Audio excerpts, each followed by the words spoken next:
All right. As everybody is coming in, welcome to today's webinar. Thank you so much for joining us. I do want to make a mention, there is no continuing education credits that will be given for this course. This is a course simply for education and to essentially help you. But I'd love to introduce Kelly Duggan to you. She's a certified image manager, coach, speaker, consultant for more than 25 years of combined experience in dental and image industries. She's the founder and president of Kelly Duggan Image Consulting, where she started it in 1999. She has helped leaders and organizations level up their professional and personal presence. With a background as a dental hygienist, Kelly offers a unique blend of clinical care experience, professionalism, and a passion for helping people make themselves feel confident, lasting impressions as well. Kelly, welcome and thank you so much for joining us for this webinar today. I appreciate you taking the time to speak for us. Great. Thanks, Wendy. I've been looking forward to this, and I appreciate all of you who are joining us now or on where you may be listening to the recording too. And my goal is to deliver some tips and strategies that will help you win the interview. And when I say, stand out positively with confidence and presence. So that's what we're going to be chatting about. And my love here, I say today, is I'm getting to combine my backgrounds together. I practiced in dentistry for 30 plus years. If I count cleaning a dental office and working as an assistant in high school, it's 40 something. So I'm dating myself big time. So let's dive in here because I got a lot of information to share in a short period of time for you. So my statement is, and what I feel, and I say I practice what I preach, is that you are your greatest asset. Or if you're on into a team and a practice, the team itself is the greatest asset. So how else do you set yourself apart next to when we think about interviewing? So you think about those other resumes or individuals that are out there, they may have the same skill set that you have, but it's you and who you are and your presence that's going to set yourself apart. So that's what we're going to talk about today, how you can do that. Give you maybe some inner confidence on some things that you already know, but build out the skill set to help you do that. What I say is we want people to pick me, right? Pick me for whatever that might be. In this case, for the job offer that we want as we're talking about interviewing. There's power in first impressions, and I'm going to ask you to play along here. So this is a little different virtually, but what I want you to think about is what you feel the content of this box is. Just with a quick glance, what is it? I've heard packing bubbles, something broken, dog food. So we'll go on. So next, we're going to look at our brown paper package tied with a string.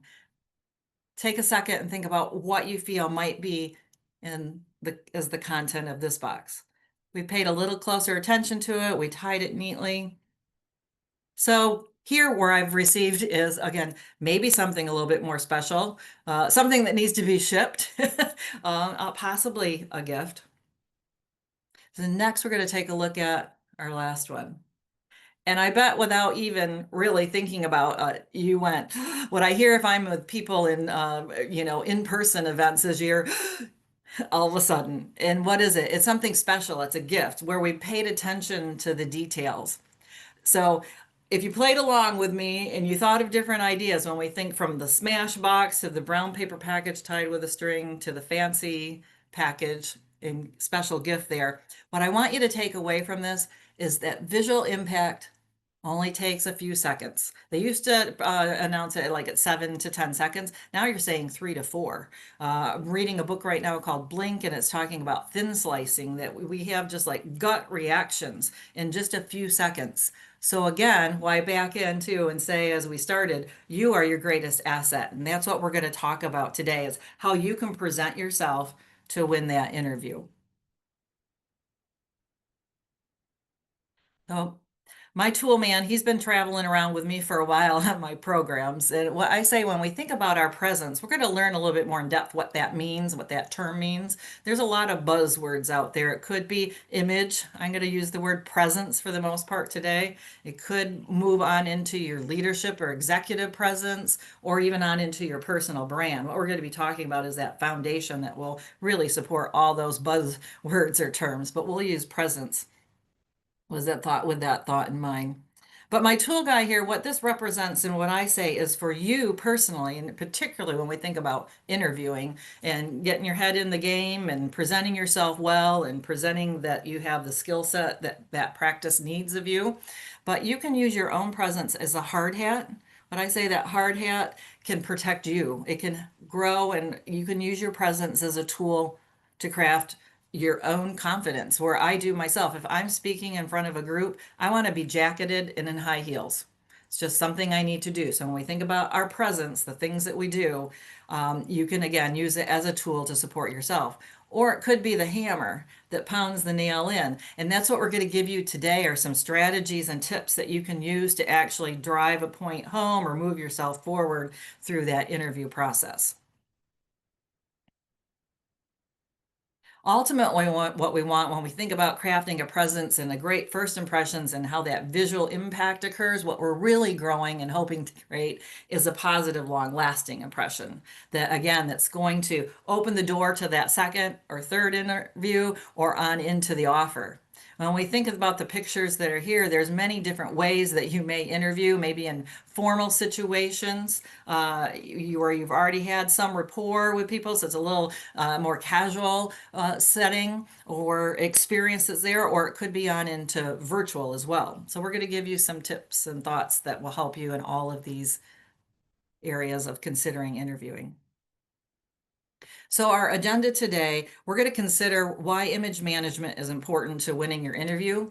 We're going to define what and where image or presence is today and what that means when I say develop your presence. We're going to begin a journey to exploring impression management because it's really going to be that tool. Back to my tool guy, it's what's going to give you the competitive edge. It's going to set you apart positively to help land that interview for yourself. And we're going to set a plan in place with some strategic methodology and support that will allow you to create that positive, long lasting impression. And what I say is stand out for all the right reasons. I mean, you could stand out, but you could stand out for negative too, right? So, what we want it to be is a positive and a win for the interview. So, for our time today, what I want to do is kind of think about that we're strengthening or growing that awareness muscle because much of what we're going to talk about are the things that we kind of do automatically. Hopefully, you've been getting dressed, you've been moving your body around, you've been speaking, all those things. They're things that we do every day, but how can you position it for a winning presence to land that offer in the new job or be brought back for that second interview? Back to that thought of pick me, pick me. So we're going to talk about image management as a success strategy for you today. So an image management formula process that I use, and I used it even today when I get ready for anything. This is the same process that I go through. Again, practice what I preach. And it's opened many doors for me, I will say. So it's a 3-step formula to creating that personal professional presence for yourself. So number 1 is you want to establish a deliberate and favorable impression. So what that means is you want a total presence. You don't want to just sound great. You don't want to just be the best in your craft with your skill set and your knowledge. You don't want to just be able to walk into a room and wow people and think you're dressed great and you carry yourself well. We want all of those thinking, all those pieces working together. So really, to develop a deliberate and favorable impression, you want to consider the inner part of your presence. That's who you are. It's your likes and dislikes. It's your Myers-Briggs or DISC personality testing if you've had it done. It is your skill set in whatever area that you are in dental land or professionally. It's also your values, your character traits. If your character traits and your values are poor, it's really hard to then move forward what's on the outer circle and have it get you to where you want to go. It'll trip you up. So in that inner part, and today we're going to look at that you part in the thought of how we think with our self-talk and our mindset, which is huge and key when we think about interviewing. So then tightly aligned around that you or that inner hidden image is that thought of how we look, act, speak, and dress. And we want to craft that so it supports you in the interview, and this process will help you think through what's right for you when you're heading out into that interview. So again, you want to establish a deliberate and favorable impression, and you do that by crafting a total presence. Next, number two is you want to know your audience. So with this, do some research, take some time. We're talking to the dental community, so it's somewhere in dental, we know, but dive deeper. Again, it's the little things, it's the details of understanding that will help you. So when you think about know the culture of maybe the practice that you're headed to, know the setting that you're going to be at. Is it going to be in the within the practice in a busy zone or in a private office? Is it going to be virtual or is it in person? Is it out dining? Interviews can be done in a whole variety of places. So think about who, where, when, all those different things will help you define in the sense of determining the details of who you're going to be with and how you need to present yourself. So next we're going to talk about principle number three, and that's considering the image dimensions. And this is what's going to give you your compass or steer you to know what to do or think through or how to present yourself or how to speak, how to carry yourself, to position yourself so that you're looked at seriously and potentially given the offer. So image dimensions are much like if you think of core emotions of happy, sad, anger, and so forth. So when you're in front of a group, think for a moment, what's one key? If you've been doing interviewing or you know you have an interview coming up, think about your audience. Where and how are you going to meet with them? When I was practicing as a hygienist, all my meetings were in the office, in the doctor's personal office, and usually it was kind of harried because it was crammed in between appointments and or at the end of a busy day, right? So, but when you think about that, the image dimensions that are listed there, you may be reading them and thinking, well, I would want all of those. I'd want to be credible, likable, attractive, confident. And let me preface this. Attractive means that you are clean and neat and in the right level of dress for what we're talking about. If you are in glamour land or walking the street, attractive might mean something different for you. But when you think about the audience, what I want you to think about with these image dimensions, what is the one piece that you want the lead of your impression? What I would say in most cases, you want to come across credible and potentially the likable factor. So, what can you do again in how you dress, how you overall look in your appearance and your nonverbals, how you act, and how you speak that can support that?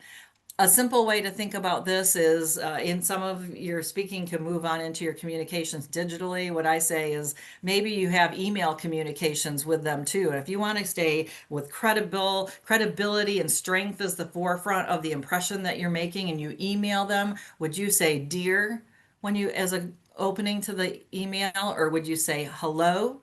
Would you say hi, or would you say hey? So I would say if you're wanting to be credible, you're landing that first impression and growing that impression with that individual, that the thought of the dear or the hello would be a more formal way. So you can think about the same with the dress, and we're going to give you ideas and talk through this image dimension process as we move through. But again, deliberate and favorable, know your audience, and think about how you want to come across. What's going to best support you in having you be seen and heard for all the right reasons. So develop your interview presence intelligence is what I call this for you. So we want you to stand out with confidence and presence.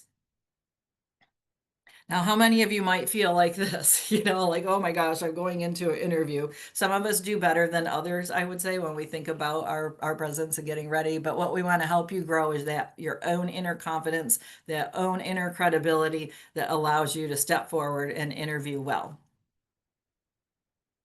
So many times for us, we need to get out of our own way, right? This is where from that inner core of who you are, those voices in your head, the ones that, can take over where you have two different people yakking at you from one shoulder to the next, and one saying you can do it, and the other one saying, heck no, you can't.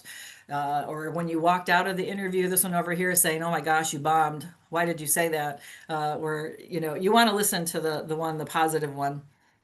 So a story that I share with you is I had a client come to me and she was trying to bring that inner confidence in. She was a polished professional. She really carried herself well. And as we worked together with Cindy, she learned tips and tricks that we're going to share on the strategies, but I will say that we helped quiet that inner voice so that she was thinking positively. We gave her that inner confidence and the credibility that she could let her gifts and talents shine through.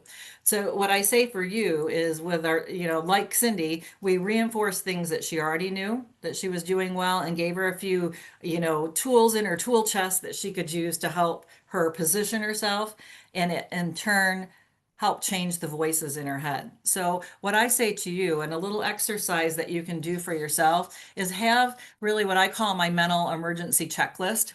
And these are a few things to think through when we think about our own self talk checklist, because sometimes we need it like that fast. I use the same methodology if I'm getting up in front of a group to speak in person. I've gotten better where there's a screen between me and my audience, but I'm an introvert, borderline shy actually. So many times the same exercise I would use to mentally take myself into a positive space to be able to step up in front of a group. So the same could happen for you before or even during an interview. So through some of Brene Brown's work where they talk about you want to act as if. So what I say is fake it till you make it. So you want to model positive behaviors that will support the change within you. So think about things. Take a second here and think about what are some things that you could do yourself, that you could model for yourself to help again quiet the negative voice and keep the positive one going. Next, you want to think about the words that you say. So, when we think about the little engine that could, I think I can, I think I can, I think I can. So, what are you saying to yourself that's positive, that can put yourself in the right frame of mind, that can build that strong foundation so that when we think about what happens on the outside, that it's positioned well for success for you? And this, the next step, is what you can use to again snap yourself into positive land and out of negative. Just a simple little mantra of you've got this, I've got this, go for it.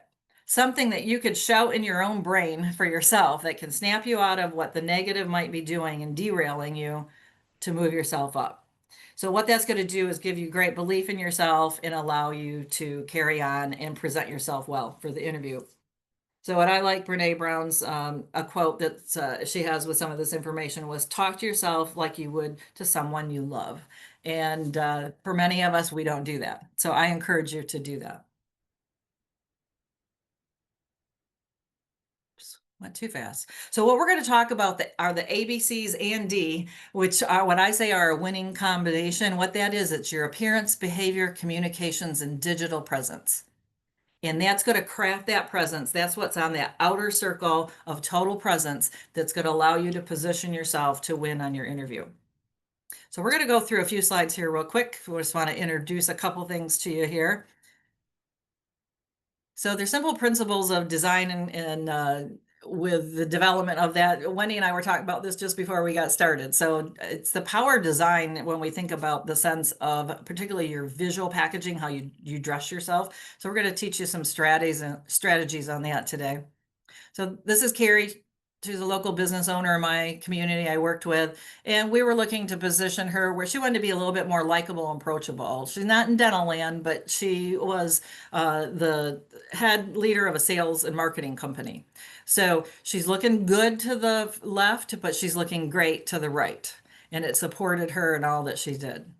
Next, we want to think about color. We're going to learn about color today. So I want you to look at our guy here and then close your eyes and oops, I went the wrong way. And look again. Open your eyes and look again. I'm going to go back. Okay, close your eyes and open your eyes. Now close your eyes and open your eyes. So when my gentleman was in his orange tie and white shirt, where were your eyes drawn to? What most will say, it was down to the tie. If we look at him in his blue shirt and blue tie, we see him as a whole. And in business, that's what we want. So this is color at work. Color communicates. Color needs to be in balance with your own harmony of your own coloring. And also coloring can be used as a silent tool to communicate and get done what you want to get done.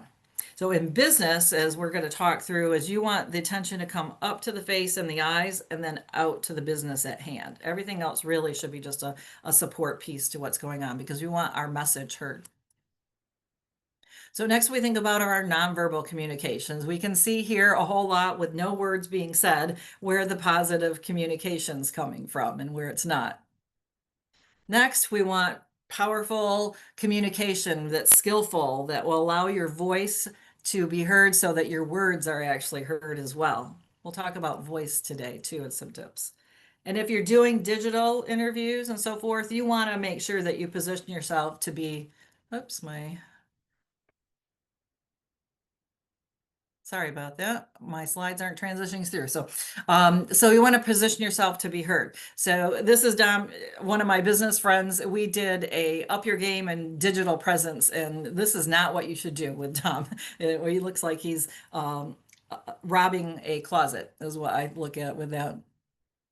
So a favorite quote of mine, and when we think about communication, because that's all that what we're doing when we think about our visual presentation, to how we sound, to how we carry ourselves. So what it says is really, if you communicate just to get by, you will, but if you communicate skillfully, you can work miracles. And that's where, again, you can use your presence of how you look, act, speak, and dress to guide and move. So you can be what I say, like a heat-seeking missile to get done what you want to get done in the interview that you're having. So we're going to talk about the look. So this is the appearance piece of the ABCs. So the look. This is where I want to share some strategies and some thoughts that will allow you to help with your wardrobe and move it forward to position you well. So this is Rob. He was actually getting ready to interview. You know, along with the interviews, you may be doing networking as well in a variety of places. So in Rob's look, we put a couple different looks together for him in the middle picture and the far right for networking to out in actual professional interviews. This is Caitlin. She was interviewing, she was starting her own company. So we look at just like these layers of dress, just as I mentioned earlier with how you might send out an email from dear, hello, hi, hey, thinking about levels of dress that are going to position you. Today we'll give you some strategies and tips of how you can use dress to move you in the direction that you want to go, thinking about your audience and the image dimensions. So when we think about line and design elements where we want to go to, we're going to introduce two thoughts to you. First, we're going to share about vertical presence. So just the column of color in your garments or the details within the garments can create and allow the person who's observing you to flow onto the frame, to, align the lines. So if we think of Sue here in the blue, she has a strong vertical presence because she is jacketed in sorry, I hit my cursor. She's jacketed with the same pant color. So that's why your traditional suiting of a suit has a strong presence. That's why it has authority and credibility, where the color also starts to add to it, which we're going to learn about color. Or my gentleman here, he doesn't have the layered piece on or a shirt or a jacket that layers over the same pant. So it starts to diminish the vertical presence some. It's a softer look. So the suited look, whether man or woman, is more authoritative, credible, where we're a little bit more likable and approachable without the matched jacket to the pant. Now that jacket could be in business casual as say a cardigan versus a structured jacket. Or again, with him, he has vertical stripes in the shirt, so it adds some vertical presence to it too. So when we think about that, the next component, and we're going to, after we go through this, bring this to life, the next piece of line and design that I want you to take away is creating a magic why. Earlier, I mentioned that in business, we want the attention to come up into the face and to the eyes, and then out to the business at hand. So that's what the magic why will do just in your garments. So when we think of Sue's garments here, she has her jacket on and it's closed, so it creates a stronger vertical line and then the Y up to the face. If she had that jacket on but not closed and it spread it out further, it's going to start to soften the look. Or if she loses the jacket, it's going to soften it even more, like we see with our gentlemen. Now, subtle forms of magic Ys that are going on as well is not a true Y if we look at Sue, but the framing, basically what these line and design elements do are frame the face. It's kind of like a picture that has a frame around it. That's what the magic Y will allow you to do, is frame the face and frame the attention so it comes in and up to the face. Now, some garments will be even without the layered piece, but even just a V-neck or the open notch here, or if my guy had a tie on and the little rectangle, the diagonal lines of where a tie knot is, it's going to visually do the same thing. Just without a layered piece, whether it's a structured jacket or a vest or a cardigan, is minimized. It's a little softer. So again, you can come across a little bit more likable and approachable without, but if you strengthen the more vertical and magic Y presence to the look, and we're going to learn about color too, how color starts to add another component to it, that you can strengthen it. You can make it very authoritative, very, almost you can move yourself into even overconfidence in the visual aspect. And the beauty of this is it's all going on silently. The onlooker doesn't fully know that that's happening. So you can guide your audience on how you want to be seen. So let's talk about color next. Color communicates, it surrounds us all the time. Marketers, if you go to the grocery store and how their packaging is done, that's all color and design working intently to get you to buy their package. So there was a black and white uh, product packaging years ago that didn't last, it didn't sell. So something to think about. So cool tones are going to be like your Christmas red and green, a true navy, a royal purple. They're more conservative, business-like, classic colors. If we think of business suiting colors, most of them are cool. Warm tones are going to be orange, the olive green that's very popular right now, peach, golden tones, brown and yellows. They're also warm in every other color too, blues, purples, and all of them have both cool and warm tones. But what they are, warm tones are more approachable and friendly.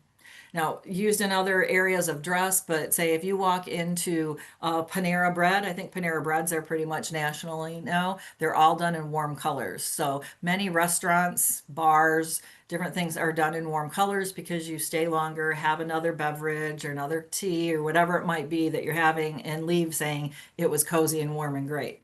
So again, you can use color yourself to do this in your dress. Dark colors are more credible, authoritative, and assertive, where lighter colors are more approachable, gentle, more feminine. So again, think about, are you wanting to become more credible, appear confident, assertive, or are you wanting to be likable, approachable, in a softer sense? You can use color to communicate this. If you go online and search color communication, you can find a lot of information out on color communication. Lastly, when we think about bright colors and muted tones, they have energy to them. So whether they create it or they soften it, hospitals went from code red to code blue for a reason, because blue is a conservative, softer, easing color, has more introverted qualities. It doesn't excite and stimulate. So now what we want to do is take a look at here, because you might be thinking, well, it still doesn't help me with knowing what I want to wear for an interview. So what we look at our dress here, we have more of your traditional dressing for interview. And I'd say when you're, even if you're looking into a clinical position, I don't encourage you to go in scrubs. You're going as a professional. So that's why we're only seeing professional pictures right now. And then you move into business casual, and business casual has a few layers to it. This area right here with the gal with the contrasting jacket to pant is more of a professional business casual. And then we move into a true business casual and a smart business casual here. And then I would say on into casual, which is not what I would recommend for interviewing. So this, again, this is where you're going to back it into thinking about your audience. Know who you are too, and personal style development. If who you are is Miss Classic or Mr. Classic and this is what supports you, then what I say, wear it. But many of us are probably in some area of professional business casual to business, that middle point of business casual. But you can use the combinations of vertical presence, whether you want it in the suited look, if we look at our blonde here in the navy suit, or even over into the business casual, and we think about the black and the brown together, that gives a strong vertical presence. They're colors of assertiveness, credibility, authority, if that's what you're looking, or you can start to soften your look by a breakup of color or other colors are available to use too. I think in interviewing your blues, grays, and potentially black. I wouldn't interview in all black unless you are interviewing for the president, the hot top high position. You don't want to interview in black. I wouldn't recommend that. So take a second here and look at these and think about how vertical presence is being displayed. Think about where you see the magic Y's in there. If you want to put that into chat, we'd love to hear what you have to say. And I will say, Wendy, if anybody's commenting and you want to share it with me, please do.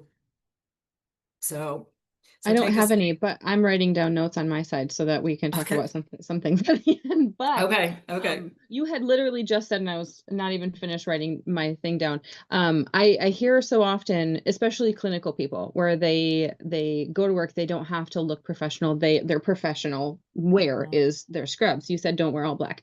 I want to preface that with also saying, if you have nothing else to wear and black is the only thing that fits you, wear all black instead of wearing your scrubs if you can. Borrow clothes from somebody else. Mhm. And then another kind of thought that goes along with that is if you are going to interview after work, always either think about when you're scheduling it or like text them and say, I'm so sorry, a patient ran late or something if you have to interview after work, and stop someplace so you can refresh, so that you can look your best rather than coming in your scrubs, having messy hair. Always stop someplace and give yourself a refresh if you're interviewing after hours. Those are Yes. two comments that I wanted to Yeah, mention. I love that. Yes, that's great. And if black is all you have, I would say, just pop, like we look at our gals here that have other shirts or blouses underneath, pop another color underneath the black and you'll be good. Because dominantly what it is, you just want that little softer color up by the face Mhm. for yourself. Mhm. Particularly if you're in that traditional suited. It's not as over, trying to losing a word here. It's not too authoritative in the casual, unstructured, more casual fabrics and so forth here. But if you came in a black shirt, a black jacket, and black pants, and higher end dress and high heels, it's going to be pretty authoritative and intimidating. So even if you can pop a colored blouse underneath or shirt underneath, whether it's a gentleman to a man here, that it will soften some of that look for you. But yes, borrow because we don't. Another thing too is I don't believe that you have to go out and buy a whole new wardrobe. You can go to, I had a client years ago, not dental, but she had left a manufacturing floor job and was starting a real estate career. And she didn't have a budget for clothes, but she needed a new wardrobe. We went to Goodwill and to consignment shops. So if you get the right color and line, there are great pieces out there that for minimal dollar from a very fine department store in our area. She got a Jacobson's label jacket for $3 at Goodwill. Nice. So I'll take budget and so forth away as an excuse from this, but like Wendy said, borrow from a friend and or head someplace that you can buy something inexpensively because maybe you won't wear this again until you have another potential interview down the road. I know I did that when I was in scrubs all the time. I had scrubs and jeans and maybe what I had in the olden days of church clothes, but not a lot in between. So yes. So great points. Thank you for chiming in on that. It was perfect timing. Thank you for offering a comment. Good, good. Yeah, yeah. If you see something in any other time, let me know. So, so again, think about how vertical presence is played here. It's stronger in this end here of that really traditional refined dress. It starts to break up because a break of color or pattern is added in. Here, it's still softer because of the type of garments that it's in. They're unstructured. So you start to see how the feel and the look moves down. One thing I will say too is that people I will hear say, well, I don't want to be like too dressed up. What I say is you're always okay one step above. So let's say you're going to be interviewing probably, maybe with a doctor in their scrubs. And these aren't scrubs, but scrubs are a little more uncut, sloppy look, right? So maybe a business professional casual is better than coming in over here. If you're meeting at a different time of day or not in the practice, or you're meeting with, say, an office manager who's in street clothes and is in this realm potentially, then you're going to be okay up here, particularly if it supports you. Because you want your presence to support you. Just like I said, I want to wear a jacket and heels if I get up in front of a group. I need that for my own inner confidence. So let's move on, and we're going to talk about the experience. And this is the B in ABCs and D. That's the behavior. So when we think about that, that's a long conversation and more than we have time for today. But we want to think about how the power of nonverbal communication works. And we saw our guys earlier here. We know where the positive conversation is that's going on. And we think about these different ways that are listed on the screen, that how we communicate. And again, we've talked about that vertical presence and the magic Y and up to the face. So I want to spend a little bit of time where we think about up to the face and the eyes and the face. So really understanding, again, we're growing the awareness of yourself, of how do you come across to others. So we're going to do some fun exercises here too. So we want skilled facial communication. When we think about core emotions, there are 6 core emotions, and we want those to be portrayed appropriately. Now, it reminds me, I was giving a presentation for executive women's group in the Detroit area, so I'm Michigan based, and I had a gal through my whole program that I wasn't sure she was interested at all. She looked disgusted through the whole program.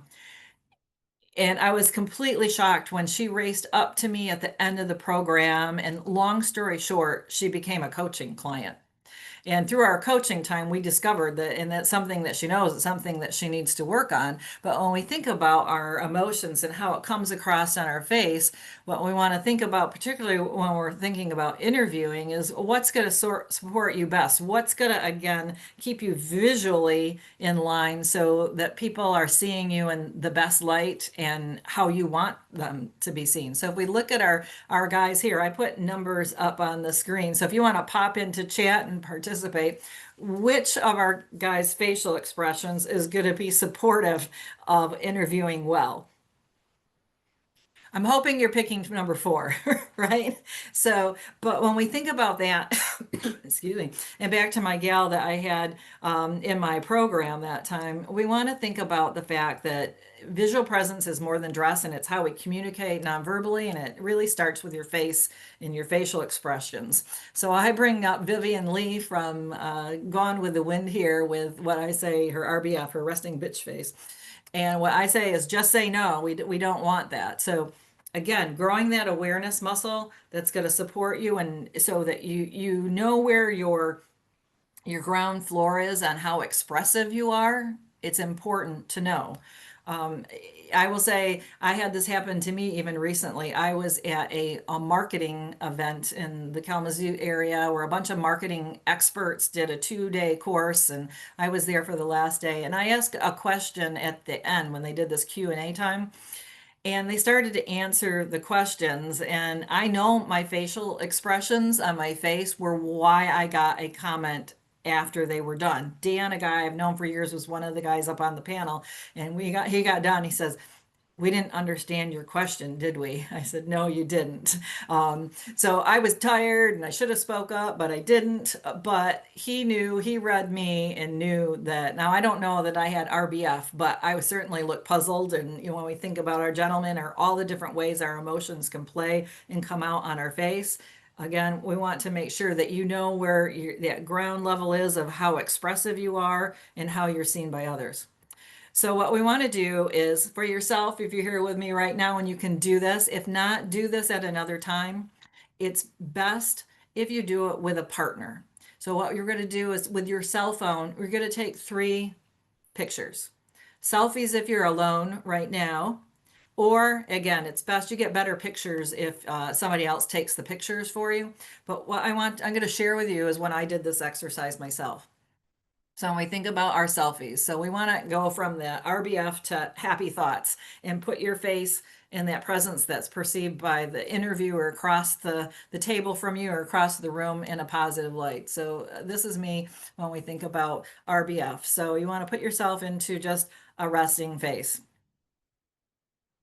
Usually the corners of our mouth turn down and it will look like I thought the gal that didn't want anything from me, where we worked on her resting face. So take a picture in your resting face pose.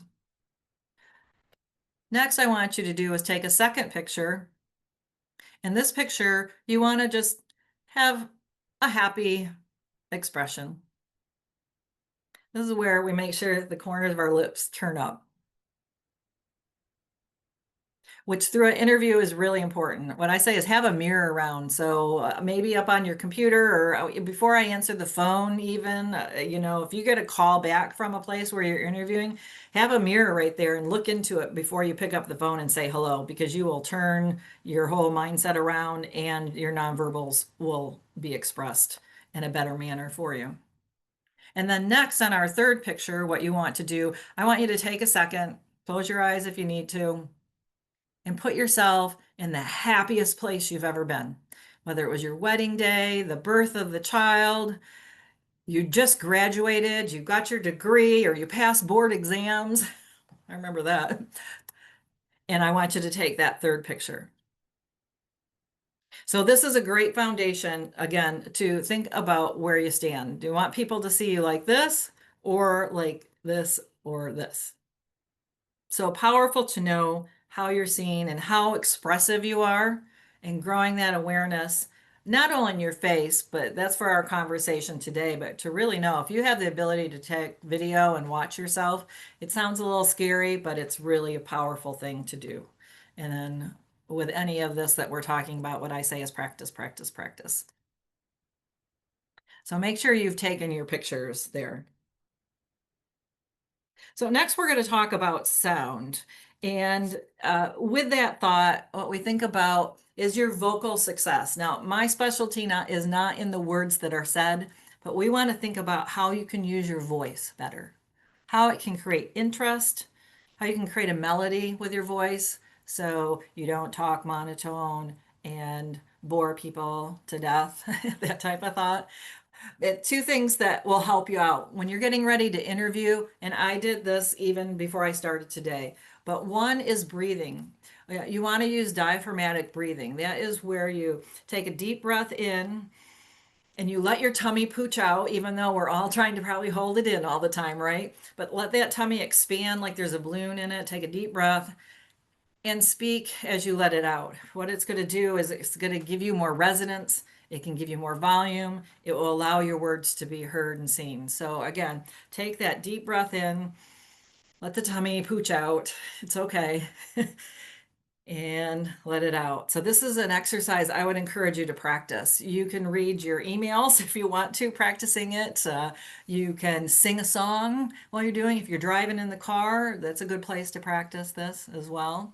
If you're headed to an interview in the car, that's a great time as you're driving there to do this. Along with that thought are your vocal warm-ups. There's a couple different things you can do. You can just sing to the radio. Basically, what you want to do is get your lips and your tongue free and moving smoothly.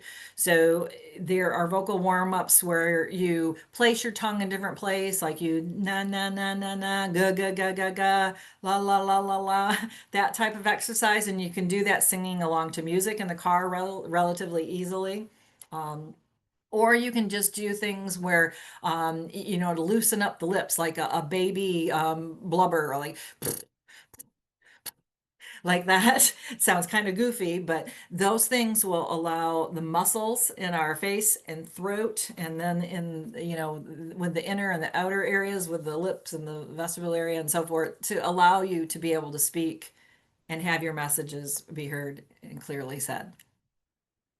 So when we think about vocal success, these are the areas that we want to work on: projection, pitch, inflection, pace, verbal distractions, pronunciation, articulation, I worked with a dentist this past year where she had founded her own company outside of clinical dentistry and was getting ready to launch her product. And we were working on her videos because what I found was she was rushing through it. So we worked on pace and we didn't understand all that she was saying. So articulation was key. So you want your message heard by the interviewer, right? So using these thoughts to help you do that, and those warm-ups will help along with considering these other areas too.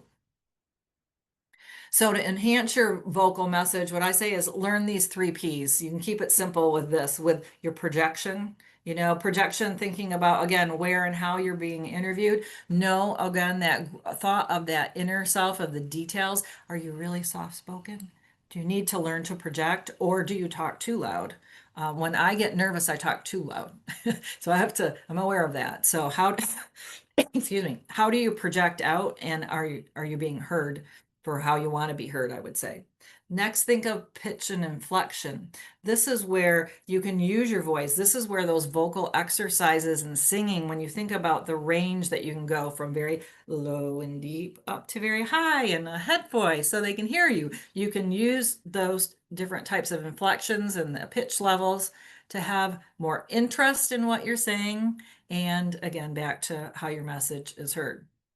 Pace can be used too. If you really want to emphasize something and what you're talking about, you can slow down or put pauses in, so your pace can change too. Along with that, we obviously don't want to be too fast or too slow as well. So really think about, again, your projection, your pitch, inflection, and pace, and practice these. Singing to a song, or you can move on into reading, pull up online for different tongue twisters, or read a Dr. Seuss book out loud, and it will allow you to practice and allow you to move into where you can really enhance the voice and use it again as a tool to support you.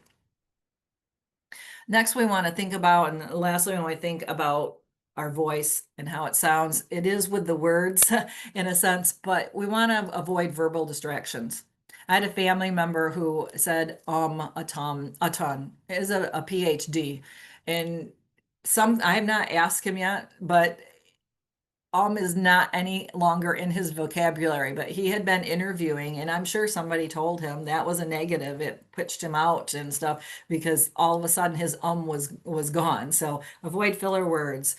You want to be concise in what you say. Practice ahead of time. Have some and Wendy, maybe you lead to this in some of what you do with your work or with what you're going to share at the end, but have some concise answers ready to deliver. That you have it where, again, you're not using those meaningless words. Along with knowing your audience, what I say with mispronounced words too, know the correct pronunciation of the person that you're speaking with, along with just the words that you say as well.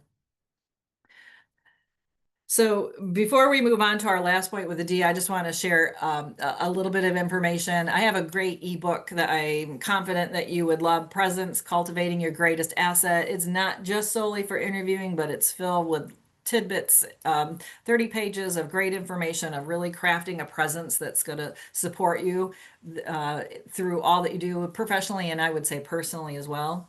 And you can find all things Kelly Duggan Image Consulting at our link tree. There's a great, if you're really into the garment and clothing aspect, I have a great personal style mini series that's there, as well as podcasts from Dental Land and a whole host of learning library information. So go check out our link tree as well. And if you have questions, I would love to get them answered. So last with our D of the ABCs and D, the digital aspect.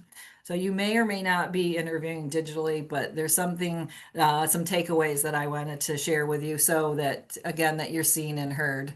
And when we look at our 2 pictures here, are we seeing like this? We don't want that. This is where you want to interview if you're interviewing digitally. This is the best picture I could find, I would say. So clean, neat. No distractions. So when we think about that and what we've talked about and a few other touch points when we think about digital presence, select garments specifically. Think about what we talked about today. The, the strong vertical presence, or do you need to soften it? The magic why, how color could help you communicate better. Colors, when we think about on camera, blues are great, pastels are great. You want simple backgrounds that complement off from the colors that you're wearing as well. Solid garments are better. I did go with a stripe today, but again, it gives me that vertical presence. It's not a busy, fancy print. So solids or something simple with the vertical is good. You want good natural lighting. Don't have windows behind you or you're lost. You're not seen on the screen as well, at least. Position your camera like we saw in the beginning with Dom. He was sitting way down low down here. You don't want this. You don't want the screen so it's looking up your nose, or a ceiling fan going on in the back of you, or even a bright light. Those are all distractions that we might not think about. Other considerations are, with the thought of, your background as well. So if you have a simple background or you can blur yourself, those are going to be best. Again, we want to eliminate distractions ultimately.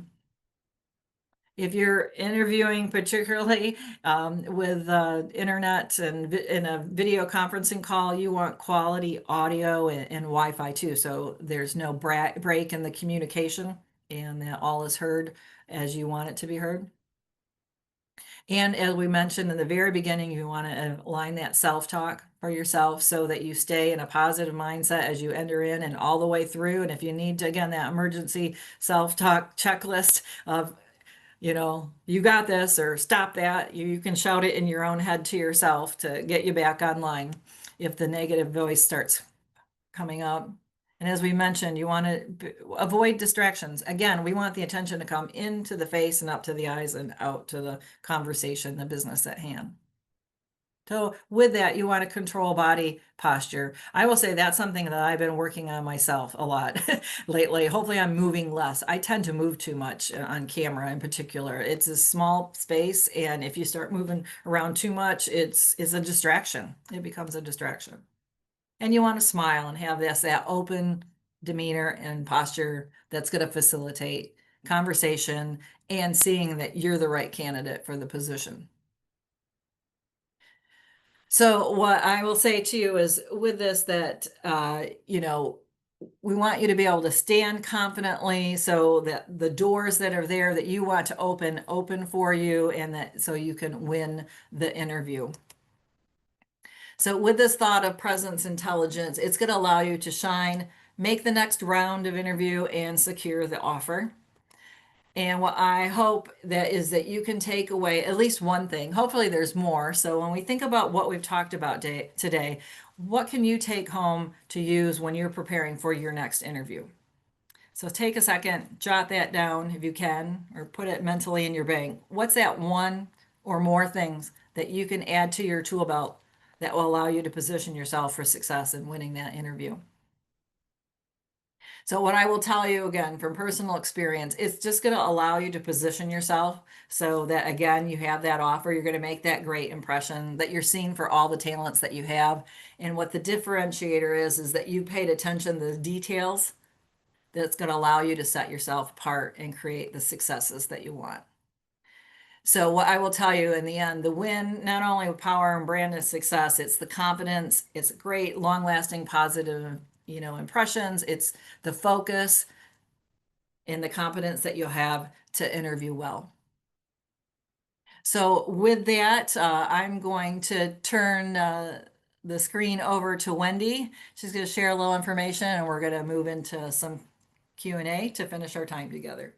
Perfect. Thank you so much for all of that today, Kelly. I very much appreciate it. So if you have found us, if you're on this webinar, you probably know who Career Elevation is. If you don't, you just clicked on it. That's all willy-nilly. That's totally fine. We do dental specific recruiting. We help with retention and videos like this, education. So we have a passion here at Career Elevation. We want to make sure that you get into the right office instead of just any office. We want to make sure that it's the correct one. So whether if you are a dental office needing another team member, or you are an individual looking for a new office and you need help with the coaching aspect of the interviewing process, I am more than happy to help for that. We do all of those things. Now, Kelly had alluded earlier about interview questions and having that ready so that you can kind of practice that. These are, if you want to scan the QR code, these are interview questions that you can ask once you get into the interview, either over the phone or via Zoom or in person. And then you can kind of practice what your questions are. Obviously, not all of those questions are going to be applicable to every single person in every single position, but there's a lot of really great questions in there. You are interviewing just as much as they are interviewing you. So keep those things in mind. Now, if anybody has any questions, please feel free to put them in the chat.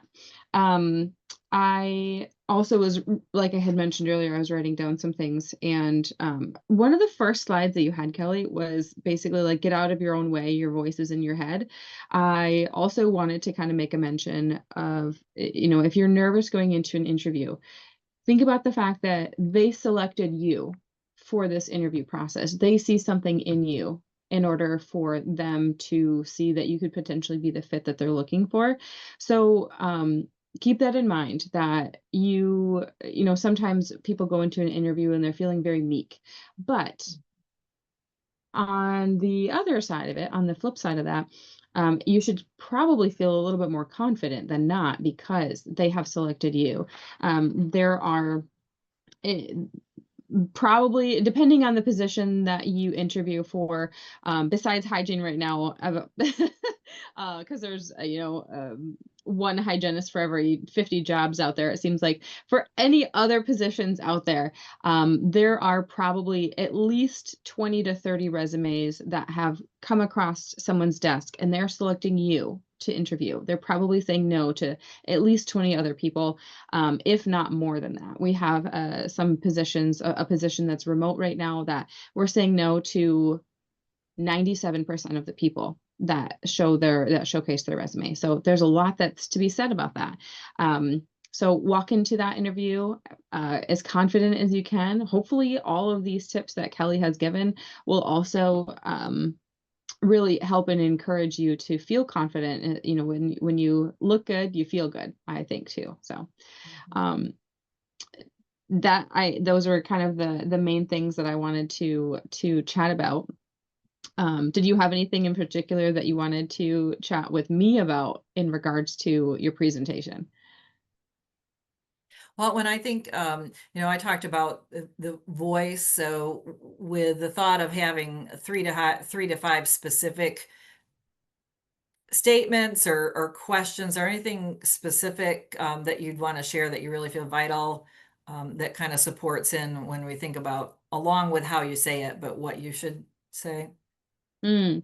Um, Yeah, so I think that there's a lot of times where the candidate doesn't always ask the office enough about the practice, and I think that that's the reason why there's so much turnover in dentistry right now, because everybody's trying to steal as much as we can, right? Steal the candidates that we can, rather than asking and confirming that all of these the things that the office has to offer, as well as the candidate has to offer, all of the benefits and all of the details of the individual, that I think can lead to some turmoil when you get into a practice, if you're not actually asking the questions you need to ask. So one of the things that I think is a really great question to ask or to think about is, tell me about yourself as the dentist, because you want to make sure that the dentist or the office manager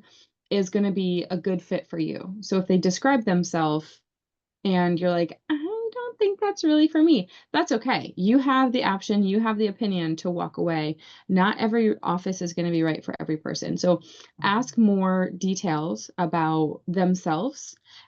Ask, why did they want to become a dentist? Ask, what are you most proud of in your practice? What made you want to start your own practice, or start this practice? Why did you pick this location? A lot of questions that seem not so important. They really are in the grand scheme of really understanding where and who you're going to work for.